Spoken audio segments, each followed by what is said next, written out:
So hello students, यहाँ से आपकी बुक स्टार्ट होती है और आप ये देखिए कि कंटेंट्स में आप देख सकते हो टोटल 18 चैप्टर्स है।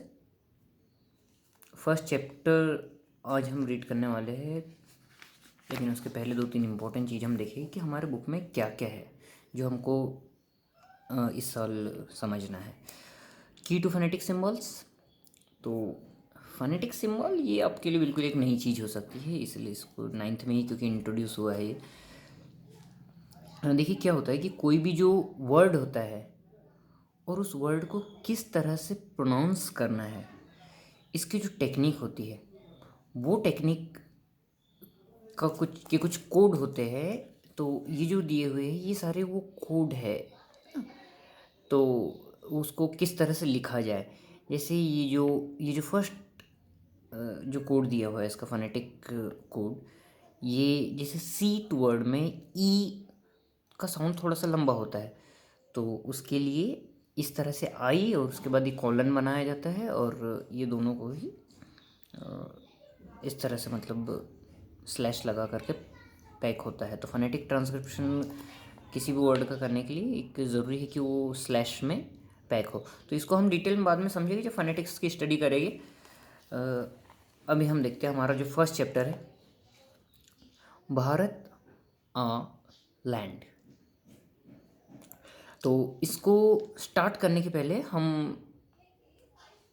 दो तीन चीज़ें और देख लेते हैं, ठीक है। यहाँ लिखा हुआ है कि ब्रह्म नॉलेज। ब्रह्म नॉलेज का मतलब होता है ब्रह्म ज्ञान, आप समझ ही रहे होगे।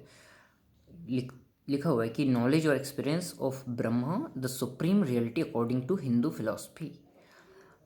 ब्रह्म नॉलेज का मतलब कि नॉलेज और एक्सपीरियंस ब्रह्मा का, जो कि द सुप्रीम ब्रह्मा जो कि सुप्रीम है, reality according to Hindu philosophy. Hindu philosophy के अकॉर्डिंग जो मान्यता है कि ब्रह्मा सुप्रीम है और उनका नॉलेज सबसे ज़्यादा होता है।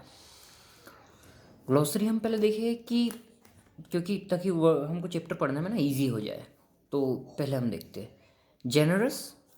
और ये आप जैसे कि मैंने बताया फोनेटिक ट्रांसक्रिप्शन के बारे में, जेनरस वर्ड को पढ़ा कैसे जाए उसके बारे में लिखा हुआ है, ठीक है।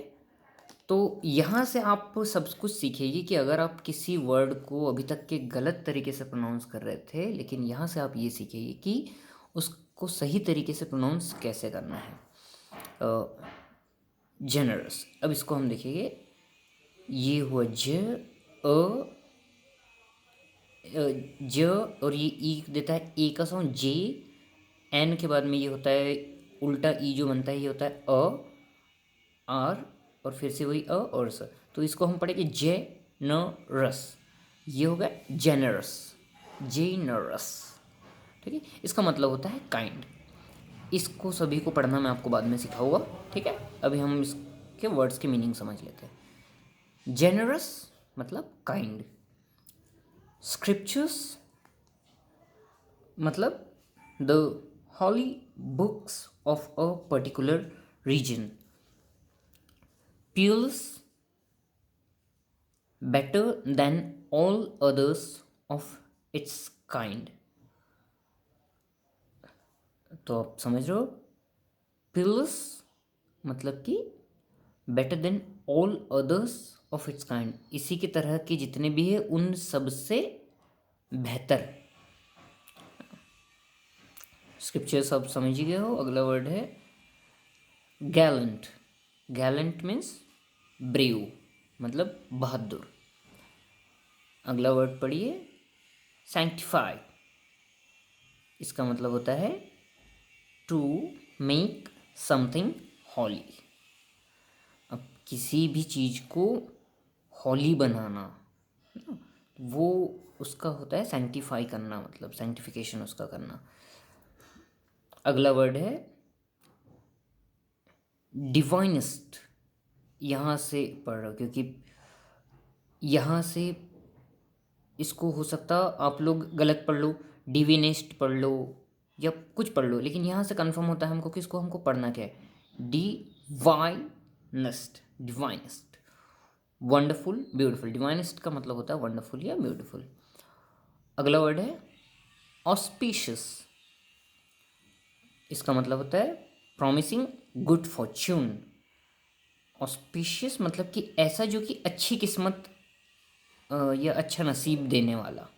ठीक है, अगला वर्ड है हॉरी। ये होता है very old and well known. अगला वर्ड है एंटिक्विटी। एंटिक्विटी का मतलब the ancient past. Antiquity word बना है एंटिक से, ठीक है, और इसका मतलब होता है एंशंट पास्ट, बहुत पुराना इतिहास का वो समय, ठीक है। अगला वर्ड है सीयर। आर ब्रैकेट में हुआ है, इसका मतलब कि इसको ही पढ़ना है, सीयर। इसका मतलब होता है बर्न, ठीक है। अगला पेरेनियल। पेरेनियल का मतलब होता है continuing for a very long time, ठीक है। आप ये सारे वर्ड्स को ध्यान रखिए, ठीक है। और अब हम चैप्टर पढ़ना स्टार्ट करते हैं। आपको ध्यान रखना है किसी भी चैप्टर को पढ़ने के पहले उसको रीडिंग जब भी आप करते हो, रीडिंग सबसे ज़्यादा बेनिफिशियल होता है इंग्लिश लैंग्वेज को सीखने के लिए। और इसके लिए आपको ध्यान रखना है कि चैप्टर स्टार्ट करने के पहले उसका ग्लोसरी एक बार रीड कर लो, ठीक है, क्योंकि वर्ड्स बहुत ज़्यादा इम्पोर्टेंट है चैप्टर को समझने के लिए। चलो अब हम स्टार्ट करते हैं चैप्टर पढ़ना। तो चैप्टर नंबर 1 है भारत आ लैंड। लिखा हुआ है कि the mighty Himavant is ours. The mighty Himavant, तो जो बहुत बड़ा, माइटी मतलब कि बहुत बड़ा विशालकाय, हिमवंत जो हिमालय पर्वत है उसको हिमवंत कहा है इन्होंने, इज आस, ये हमारा है। There is no equal anywhere on earth, इसके जैसा इस धरती पे कोई भी नहीं, कुछ भी नहीं। द जेनरस गंगा इज आस, जो जेनरस गंगा नदी है ये हमारी है। जेनरस का मीनिंग मैंने बताया था अभी पीछे, आप ध्यान रखिए। Ganga is ours, which other river can match her grace, जो गंगा नदी का जो ग्रेस है उसको कोई भी दूसरी नदी मैच नहीं कर सकती। इतना, इतनी ग्रेसफुल कोई भी दूसरी रिवर नहीं है जितनी कि गंगा है। द सैक्रेड उपनिषद्स आ आस, तो जो सैक्रेड उपनिषद्स है, उपनिषद जो हमारे बहुत पवित्र ग्रंथ माने जाते हैं बड़े बड़े, उपनिषद के बारे में आगे भी एक चैप्टर आने वाला है, उसके बारे में हम डिटेल में समझेंगे उपनिषद्स क्या है। तो जो उपनिषद्स है वो भी हमारे हैं। What scriptures else to name with them, ऐसा कौन सा दूसरा स्क्रिप्चर हो सकता है जिसका नाम उपनिषद के साथ में लिया जाए। This sunny golden land is ours, ये जो सनी गोल्डन लैंड है, जो सुनहरी ज़मीन है, ये हमारी है। She is peerless, let's praise her, ये बहुत ही पवित्र है।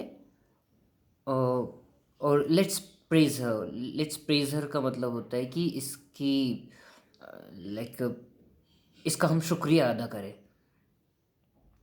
ठीक है। आगे लिखा हुआ है Gallant warriors have lived here, many a says has sanctified this land, तो गैलेंट वॉरियर्स जो है वो यहाँ पे रहे हैं, और many a says has sanctified this land. तो मेनी अ सेज हैज़, इसको मैं थोड़ा सा एक्सप्लेन करूँ, जैसे देखिए, जैसे अगर आप लिखते हो, लो पेन नहीं चल रहा है आज,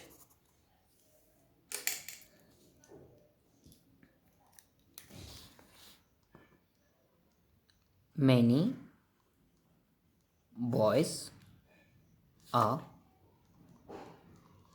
प्लेइंग, ठीक है। मेनी बॉयज़, ये तो बहुत सारे बॉयज़ हो गए, तो बॉयज़ ज़्यादा हो गए तो इसके साथ में आर लगाना ज़रूरी है, ठीक है। आपको पता ही है प्लूरल के साथ में आर लगता है।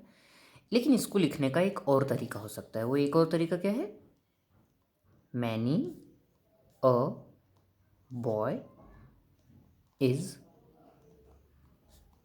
प्लेइंग। मीनिंग दोनों का सेम है, बस इसका तरीका दूसरा बदल गया है। और ये कैसे काम करता है, एक ग्रामर की जब क्लासेस में लूँगा तो अब आपको डिटेल में बताऊँ कि कैसे। आप बस इतना ध्यान रखिए कि मेनी बॉयज़ आर प्लेइंग बोलना है, मेनी अ बॉय और मेनी बॉयज़ ये समान है। मेनी अ बॉय का मतलब भी मेनी बॉयज़ ही होता है, इसका मतलब ये हुआ कि बहुत सारे बॉयज़ खेल रहे हैं, लेकिन इसके साथ में इज लगता है और प्लेइंग होता है। तो सिमिलरली यहाँ पे भी हमको दिखाया गया है कि many a says has sanctified this land. कई सारे साधुओं ने इस लैंड को सेंटिफाइड किया है। आगे लिखा हुआ है कि the divinest music has been heard here and here all auspicious things are found. The divinest music has been heard here, यहाँ पे बहुत ही पवित्र म्यूजिक सुनने को मिलता है। And here all auspicious things are found, सारी ऑस्पिशियस चीज़ें यहाँ पे मिलती है। Here Brahma knowledge has taken root, यहाँ से ब्रह्म ज्ञान निकला है। And the Buddha preach his Dhamma here, और बुद्ध ने यहाँ पे धम्म, जो धम्म जो होता है एक लाइक धर्म को ही जैसे बौद्ध धर्म में धम्मा कहा जाता है कि क्या है जो नॉलेज होता है, वो नॉलेज को धम्मा उन्होंने कहा है बौद्ध धर्म में, मतलब जो कहा जाता है। तो उन्होंने धम्मा को प्रीच किया है। Of hoary antiquity is Bharat. Hoary antiquity वो जिसको जाना जाता है हमेशा से, बहुत पुराना जो इतिहास है और जो हमारा इतिहास जो कि वेल नोन है, सभी जानते हैं। She is peerless, let's praise her, she is Peerless. तो एक चीज़ आप और इसमें नोटिस करोगे, आप वो देखिए कि Sunny golden land is, land जो होता है ज़मीन होती है, ठीक है। एंटिक्विटी इतिहास होता है, तो यहाँ पे ज़मीन के लिए शी लगाया गया है, यहाँ पे इतिहास है उसके लिए भी शी लगाया गया है। आप एक चीज़ समझिए, क्या होता है कि किसी भी चीज़ को, आप किसी भी नॉन लिविंग थिंग्स को, आपको पता है कि जैसे कुछ भी पेन, पेंसिल, कुछ भी हो, या नॉन लिविंग थिंग्स जो होती है, इनके लिए हम लगाते हैं इट, ठीक है। और जो लिविंग थिंग्स होते हैं, मैन हो तो उसके लिए हम ही लगाते हैं, वुमेन हो उसके लिए हम शी लगाते हैं, ठीक है। लेकिन जो इतिहास है इसके लिए हम क्या, तो आप इसको ये समझिए कि जैसे कोई भी नॉन लिविंग चीज़ हो और उसको हमें पर्सनिफाइड करना हो, मतलब उससे हमको, हम उसकी मतलब इस तरह से रिस्पेक्ट कर रहे हो जैसे कि वो जीवित हो, जैसे वो इंसान हो और वो बहुत ही रिस्पेक्टेड हो हमारे लिए। तो अगर इस तरह से हम उसकी रिस्पेक्ट कर रहे हैं तो हमें उसके लिए क्या करना होता है, उसके लिए हमें ही या शी लगाना पड़ता है। उसे अगर इंसान समझ रहे हो तो या तो ही लगाएगी या शी लगाएगी, क्योंकि अगर इट लगा दिया तो फिर इसका मतलब हम उसे इंसान नहीं समझ रहे। अब जो भी चीज़ें जिन्हें हम स्ट्रेंथ के लिए जानते हैं वो, उसमें ही लगाना है, और जिसे हम ब्यूटी के लिए जानते हैं उसके लिए हमें शी लगाना है, ठीक है। आप इसके ध्यान रखिएगा।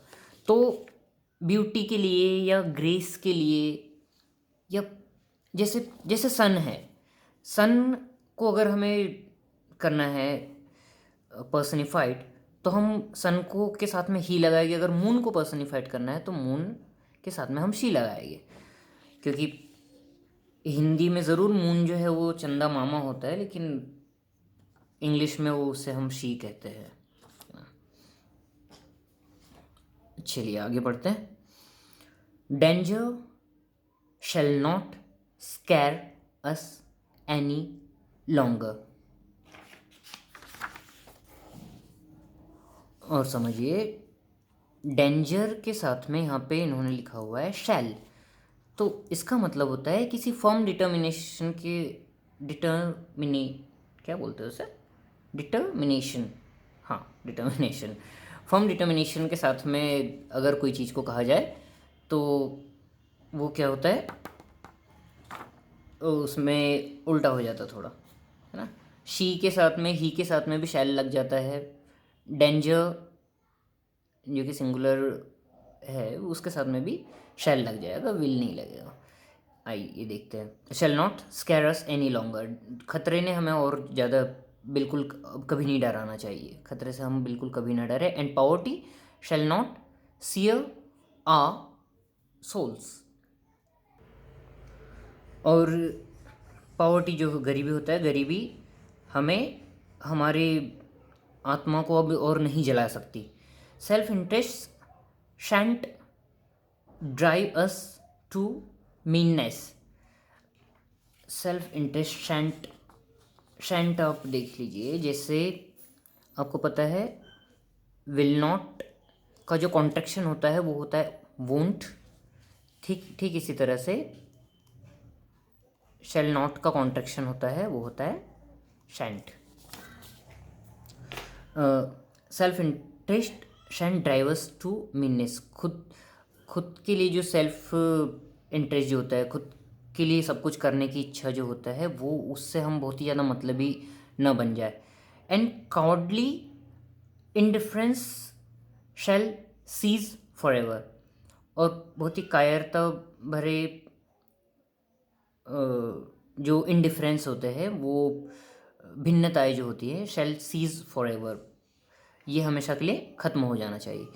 Here a land overflows with milk and honey, यहाँ हमारा जो ज़मीन है ये दूध और शहद से लबालब भरा हुआ है हमारा, इस तरह से कहना चाह रहे हैं।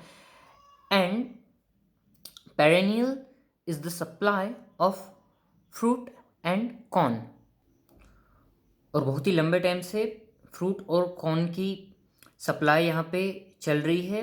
मतलब फ्रूट और एंड कॉर्न का मतलब यहाँ पे ये हुआ है कि हमारी ज़मीन बिल्कुल हरी भरी है, और ज़मीन पे फसल की कोई और खाने पीने की चीज़ों की बिल्कुल कोई कमी नहीं है, और इस तरह से चली आ रही है। Ours is the famed Aryan land of Bharat, हमारी जो ज़मीन है ये आर्यन आर्यों की ज़मीन है। She is peerless let's praise her, ये बहुत ही बेशकीमती है। तो इसी के साथ चैप्टर ख़त्म होता है। आपको कोई भी डाउट हो तो आप कमेंट सेक्शन में पूछ सकते हैं। Thank you.